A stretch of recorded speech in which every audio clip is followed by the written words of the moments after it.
नमस्कार दोस्तों, मैं अर्जुन आपका स्वागत करता हूँ यूट्यूब जेड सब्जेक्ट वाला के यूट्यूब चैनल में। दोस्तों, मैं जीके के नए नए टॉपिक्स पर वीडियोस बनाता हूँ। मेरे वीडियोस आपको सिलेक्शन दिलाने में काफ़ी उपयोगी साबित हो सकते हैं। दोस्तों, आज का हमारा टॉपिक है संविधान के टॉप 80 प्रश्न। मोस्ट इम्पोर्टेंट क्वेश्चन है दोस्तों, वीडियो को लास्ट तक जरूर देखना ताकि सभी क्वेश्चन आपको आसानी से याद हो जाएँ। दोस्तों, अगर आप हमारे चैनल पर पहली बार आए हैं तो हमारे चैनल को भी सब्सक्राइब कर दें ताकि हमारे आने वाले वीडियो का नोटिफिकेशन आप तक पहुंचता रहे। चलिए दोस्तों, वीडियो को स्टार्ट करते हैं। भारत के मूल संविधान में कुल कितनी अनुसूचियाँ थीं? दोस्तों, भारत के मूल संविधान में कुल कितनी अनुसूचियाँ थीं?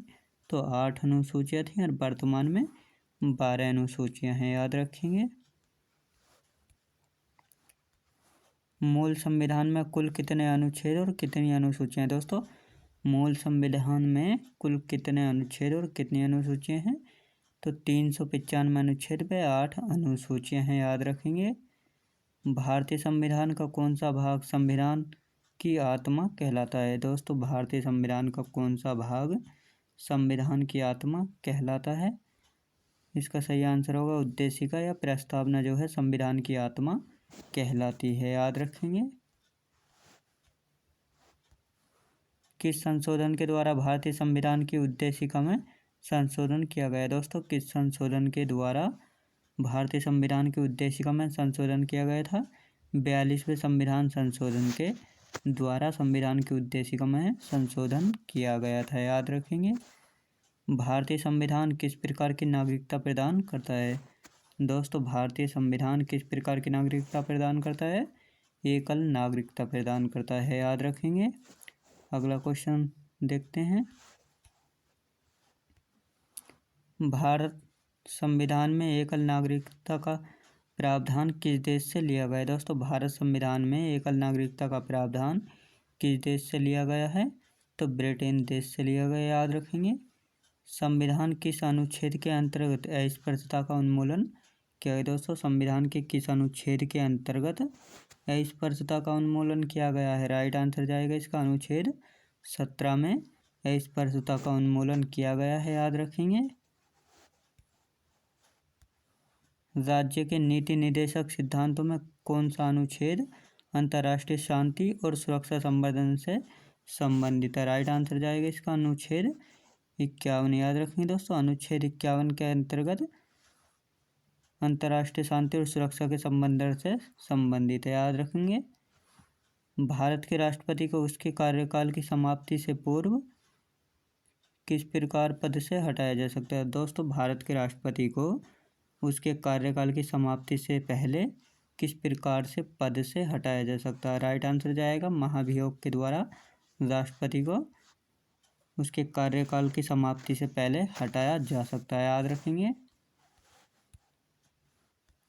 भारत के राष्ट्रपति को उसके पद से हटाने का अधिकार किसे प्राप्त है? दोस्तों, भारत के राष्ट्रपति को उसके पद से हटाने का अधिकार किसे प्राप्त है? राइट आंसर जाएगा इसका संसद को प्राप्त है, याद रखेंगे।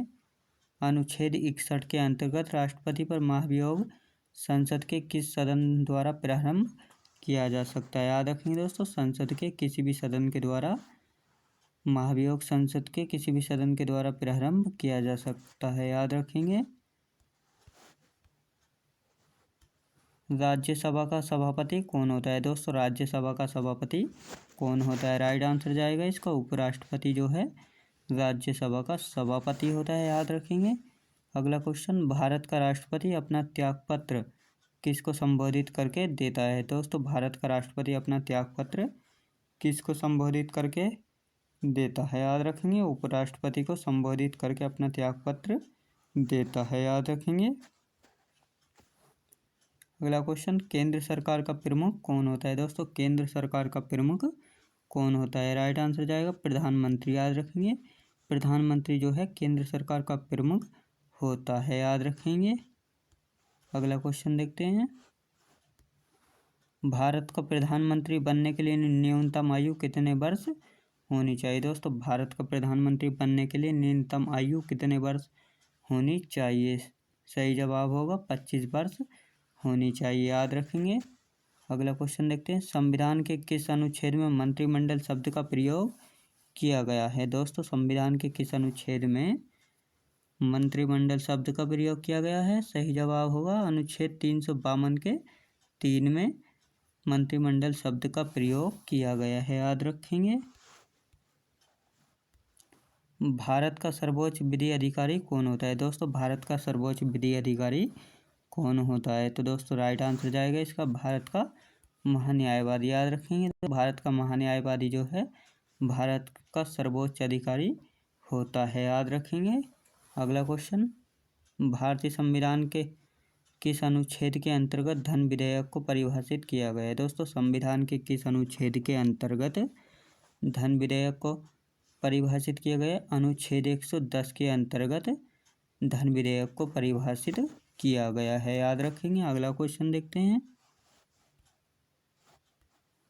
लोकसभा में सदस्यों की अधिकतम संख्या कितनी हो सकती है? दोस्तों लोकसभा में सदस्यों की अधिकतम संख्या कितनी हो सकती है? सही जवाब होगा 552, याद रखेंगे दोस्तों 552 हो सकती है। अगला क्वेश्चन, राज्यसभा का सदस्य बनने के लिए न्यूनतम आयु कितनी है? दोस्तों राज्यसभा का सदस्य बनने के लिए न्यूनतम आयु कितनी होती है? तो 30 वर्ष होती है, याद रखेंगे दोस्तों 30 वर्ष। अगला क्वेश्चन देखते हैं, संसद के किस सदन का अध्यक्ष उसका सदस्य नहीं है? दोस्तों संसद के किस सदन का अध्यक्ष उसका सदस्य नहीं होता है, याद रखेंगे। इसका सही जवाब होगा राज्यसभा का, याद रखेंगे दोस्तों राज्यसभा का। लोकसभा चुनाव में निर्धारित होने के लिए किसी भी व्यक्ति की न्यूनतम आयु कितनी निर्धारित की गई है? तो 25 वर्ष की गई है, याद रखेंगे दोस्तों 25 वर्ष निर्धारित की गई है। अगला क्वेश्चन देखते हैं, लोकसभा की वर्तमान सदस्य संख्या कितनी है? दोस्तों लोकसभा की वर्तमान सदस्य संख्या कितनी है? 545 है दोस्तों, लोकसभा की वर्तमान सदस्य संख्या 545 है, याद रखेंगे। अगला क्वेश्चन, संसदीय व्यवस्था में शून्यकाल किस देश की देन है? दोस्तों संसदीय व्यवस्था में शून्यकाल किस देश की देन है? सही जवाब होगा भारत की, याद रखेंगे। अगला क्वेश्चन, सदन की कार्यवाही का प्रथम घंटा क्या कहलाता है? दोस्तों सदन की कार्यवाही का प्रथम घंटा क्या कहलाता है? सही जवाब होगा प्रश्नकाल कहलाता है, याद रखेंगे। अगला क्वेश्चन देखते हैं, सर्वोच्च न्यायालय के न्यायाधीशों की नियुक्ति किसके द्वारा की जाती है? दोस्तों सर्वोच्च न्यायालय के न्यायाधीशों की नियुक्ति किसके द्वारा की जाती है? सही जवाब होगा राष्ट्रपति के द्वारा सर्वोच्च न्यायालय के न्यायाधीशों की नियुक्ति की जाती है, याद रखेंगे। अगला क्वेश्चन, संविधान सभा का स्थायी अध्यक्ष किसे चुना गया है? दोस्तों संविधान सभा का स्थायी अध्यक्ष किसे चुना गया है? सही जवाब होगा डॉक्टर राजेंद्र प्रसाद को, याद रखेंगे डॉक्टर राजेंद्र प्रसाद को। अगला क्वेश्चन देखते हैं, भारतीय संविधान के निर्माण काल में संविधान सभा में कुल कितने अधिवेशन हुए? दोस्तों भारतीय संविधान के निर्माण काल में संविधान सभा के कुल कितने अधिवेशन हुए? तो 12 अधिवेशन हुए, याद रखेंगे। अगला क्वेश्चन, भारतीय संविधान सभा के संवैधानिक सलाहकार कौन थे? दोस्तों भारतीय संविधान सभा के संवैधानिक सलाहकार कौन थे? सही जवाब होगा BN राव, याद रखेंगे दोस्तों BN राव जो थे संवैधानिक सलाहकार थे, याद रखेंगे। अगला क्वेश्चन देखते हैं, भारत का संविधान कब स्वीकार किया गया? दोस्तों भारत का संविधान कब स्वीकार किया गया? 26 नवंबर 1949 को, याद रखेंगे दोस्तों। भारत का संविधान कब स्वीकार किया गया? 26 नवंबर 1949 को, याद रखेंगे। अगला क्वेश्चन देखते हैं, भारतीय संविधान में मौलिक कर्तव्यों का विचार किस देश के संविधान से लिया गया है? दोस्तों भारतीय संविधान में मौलिक कर्तव्यों का विचार किस देश के संविधान से लिया गया है? सही जवाब होगा रूस के संविधान से, याद रखेंगे रूस के संविधान से। अगला क्वेश्चन, भारत में न्यायिक पुनर्वलोकन की संकल्पना किस देश के संविधान से ली गई है? सही जवाब होगा संयुक्त राज्य अमेरिका, याद रखेंगे संयुक्त राज्य अमेरिका। अगला क्वेश्चन देखते हैं, भारत के संविधान में सम्मिलित आपातकालीन उपबंध किस देश के संविधान से प्रेरित हैं? याद रखेंगे सही जवाब होगा इसका जर्मनी, याद रखेंगे। भारतीय संविधान में मूल कर्तव्यों का प्रावधान किस देश के संविधान से प्रेरित है? दोस्तों, भारतीय संविधान में मूल कर्तव्यों का प्रावधान किस देश के संविधान से प्रेरित है? रूस से। याद रखेंगे दोस्तों, रूस के संविधान से प्रेरित है। अगला क्वेश्चन देखते हैं। भारतीय संविधान में किस प्रकार की शासन प्रणाली की व्यवस्था की गई? दोस्तों, भारतीय संविधान में किस प्रकार की शासन प्रणाली की व्यवस्था की गई है?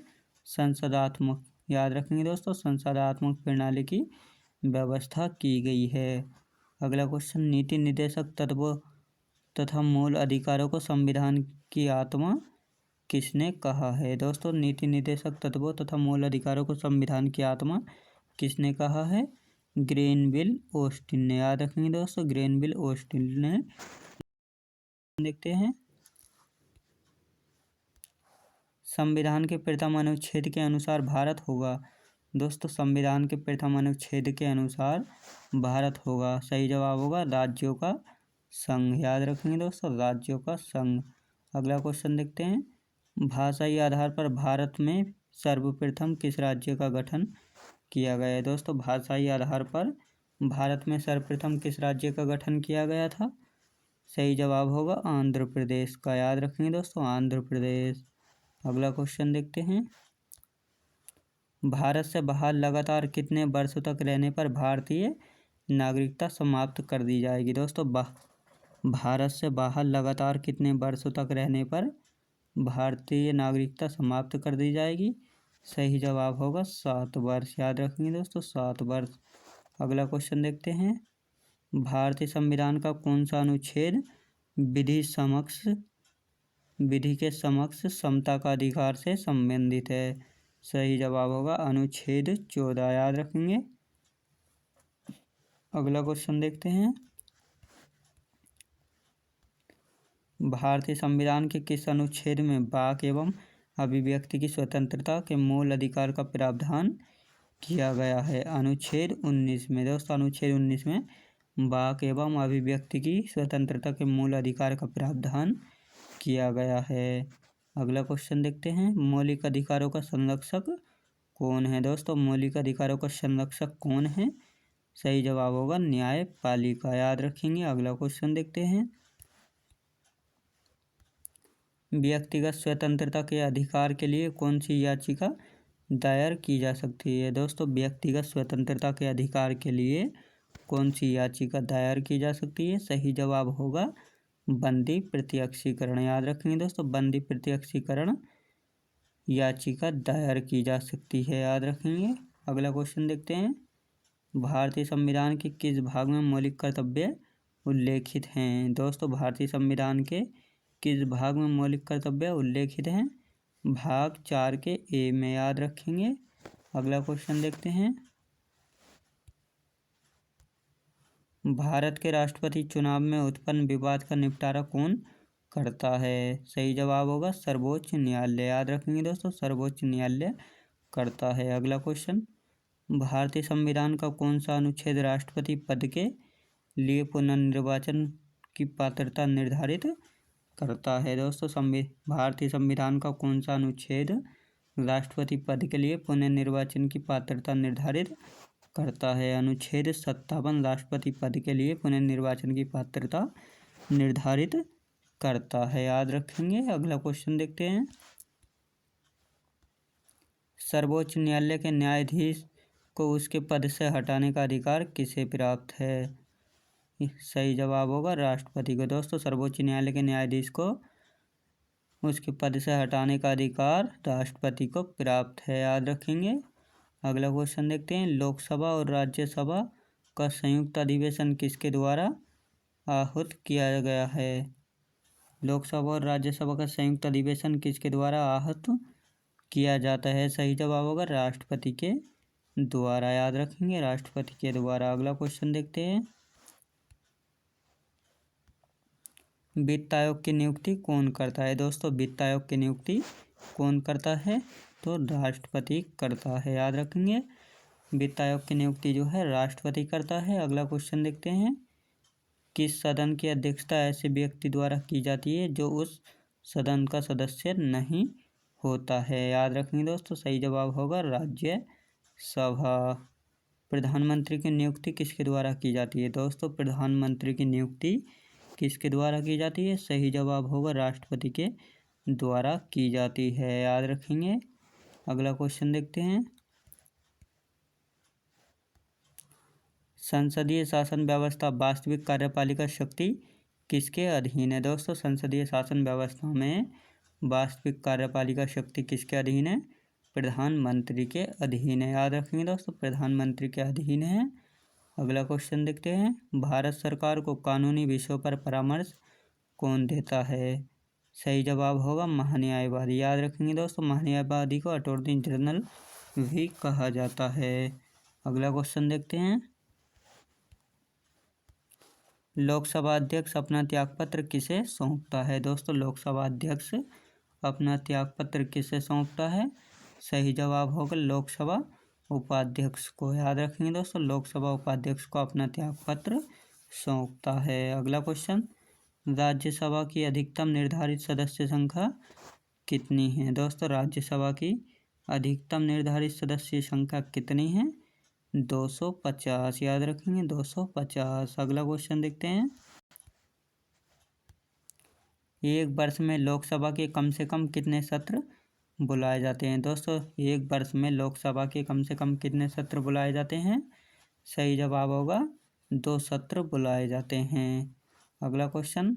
भारत की संघीय शासन प्रणाली किस देश के संविधान से प्रेरित है? सही जवाब होगा कनाडा के संविधान से प्रेरित है। याद रखेंगे। अगला क्वेश्चन देखते हैं।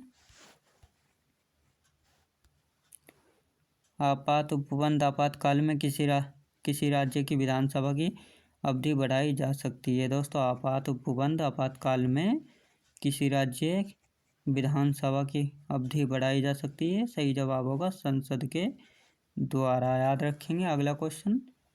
राज्य में राष्ट्रपति शासन किसकी सलाह पर लागू किया जाता है? सही जवाब होगा राज्यपाल की सलाह पर। अगला क्वेश्चन देखते हैं।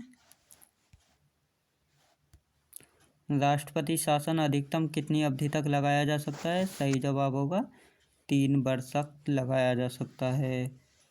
अगला क्वेश्चन। वित्त आयोग द्वारा की गई सिफारिशों को संसद सदन के समक्ष कौन रखवाता है दोस्तों? वित्त आयोग द्वारा की गई सिफारिशों को संसद सदन के समक्ष कौन रखवाता है? सही जवाब होगा भारत का राष्ट्रपति रखवाता है। अगला क्वेश्चन। भारत में वित्त आयोग का गठन किन अनुच्छेद के अंतर्गत किया गया है दोस्तों? भारत में वित्त आयोग का गठन किस अनुच्छेद के अंतर्गत किया गया है? अनुच्छेद 280 के अंतर्गत किया गया है। वित्त आयोग का कार्यकाल कितना होता है दोस्तों? वित्त आयोग का कार्यकाल कितना होता है? सही जवाब होगा 5 वर्ष होता है। याद रखेंगे 5 वर्ष होता है। अगला क्वेश्चन देखते हैं। भारत की संचित निधि में से राज्यों के राष्ट्रीय में सहायता अनुदान को कौन विनियमित करता है दोस्तों? संसद। भारत की संचित निधि में से राज्यों के राष्ट्रीय में सहायता अनुदान कौन विनियमित करता है? सही जवाब होगा वित्त आयोग करता है।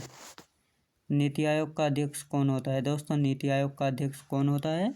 तो नीति आयोग का अध्यक्ष होता है प्रधानमंत्री। याद रखेंगे नीति आयोग का अध्यक्ष जो है प्रधानमंत्री होता है। अगला क्वेश्चन।